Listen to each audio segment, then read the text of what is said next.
విద్యుత్ కొనుగోళ్లు, యాదాద్రి, భద్రాద్రి థర్మల్ ప్లాంట్ల నిర్మాణాలకు సంబంధించిన అంశాలపై విచారణ జరుపుతున్న జస్టిస్ నరసింహారెడ్డి కమిషన్పై మాజీ మంత్రి MLA Jagadish Reddy shocking comments చేశారు. నరసింహారెడ్డి కమిషన్ నియమాలకు వ్యతిరేకంగా వ్యవహరించిందని అన్నారు. ప్రభుత్వ పెద్దల మాదిరిగానే కమిషన్ చైర్మన్ మాట్లాడారని అసహనం వ్యక్తం చేశారు. అందుకే కేసీఆర్ తగు రీతిలో సవివరంగా సమాధానం ఇచ్చారని అన్నారు. కేసీఆర్ లేఖతో రాష్ట్ర ప్రజలకు వాస్తవాలు అర్థమయ్యాయని జగదీష్ రెడ్డి అన్నారు. ఈ 4 విషయాలలో కూడా ఎక్కడ కూడా గత ప్రభుత్వం చేసిన పనిలో చిన్న పొరపాటు లేదని, అందులో ఏమాత్రం ప్రజాధనం వృధా పడడానికి కానీ లేదా అందులో ఏదో చిన్నపాటి రూపాయి అవినీతి కూడా జరగడానికి కూడా వీలు లేదనే విషయం స్పష్టంగా అర్థమైంది వాళ్ళకు కూడా.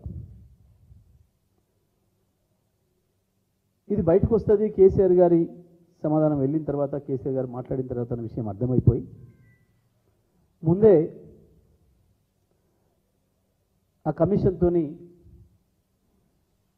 నీతి నియమాలకు వ్యతిరేకంగా, నిబంధనలకు విరుద్ధంగా పత్రికా విలేకరుల సమావేశం పెట్టించి